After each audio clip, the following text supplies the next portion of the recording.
தம் கிருபை பெரிதல்லோ, என் ஜீவனிலும் அதே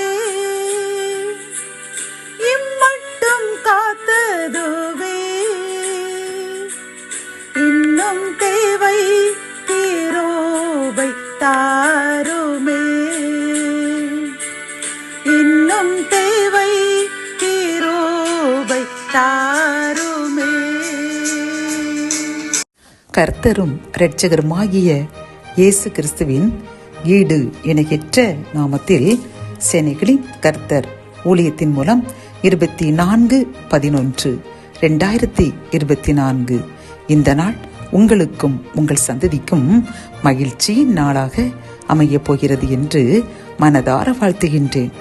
இன்று நாம் அறியவிருக்கும் கிருபையின் வார்த்தைகள் எரேமியா 27ஆம் அதிகாரம் 5ஆம் வசனம். நான் பூமியையும் மனுஷனையும் பூமியின் மேலுள்ள மிருக ஜீவன்களையும் என் மகாபலத்தினாலும் ஓங்கிய என் புயத்தினாலும் உண்டாக்கினேன். எனக்கு இஷ்டமானவனுக்கு அதை கொடுக்கிறேன்.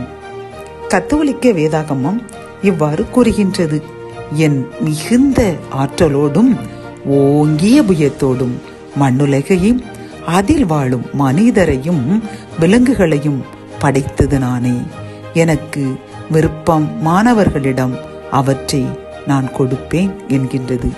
இந்த கிருபையின் வார்த்தைகள் மூலம் கர்த்தர் நமக்கு கூறும் ஆலோசனைகளும் அறிவுரைகளும் என்னவென்றால், இந்த உலகத்தில் நான் தான் உலகத்தை படைத்தேன். மிருக ஜீவன்கள், நடமாடுகின்ற பறவைகள், ஊர்வன என்று அனைத்து ஆசீர்வாதங்களையும் நானே படைத்தேன்.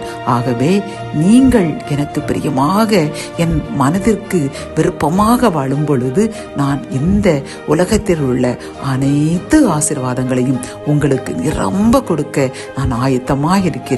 ஆகவே எனக்கு கீழ்ப்படியுங்கள். அப்பொழுது உங்கள் மனம் விரும்புகிறதையும் நீங்கள் விரும்பாத, நீங்கள் நினையாத காரியத்தையும் உங்களுக்கும் உங்கள் சந்ததிக்கும் அளித்து உங்களை ஆசீர்வதிக்கப் போகிறேன் என்று கர்த்தர் வாக்கு கொடுக்கின்றார். பிரியமானவர்களே, நம் கர்த்தர் வாக்கு மாறாதவர்.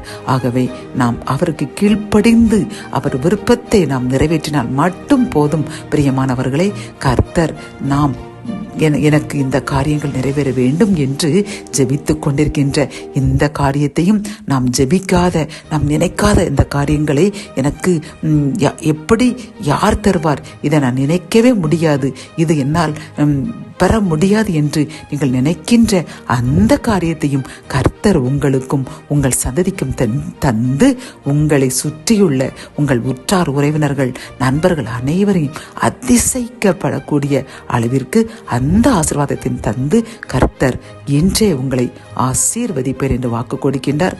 ஆகவே அவருக்கு கீழ்ப்படியுங்கள், ஆசீர்வாதங்களை அளவில்லாமல் பெற்றுக்கொள்ளுங்கள். ஜெபம். என் அன்பு தகப்பனே, இந்த வசனத்தின் மூலமாக அப்பா, நீர்தான் உலகத்தில் உள்ள அனைத்து காரியங்களையும் அனைத்து ஆசீர்வாதங்களையும் படைத்துள்ளேன்.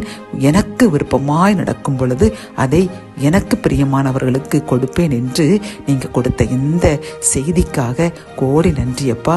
நாங்கள் எதிர்பார்த்திருக்கின்ற இந்த காரியத்தை நீங்கள் நிச்சயமாக உமது கரத்தினால் செய்து முடிப்பீர்கள்.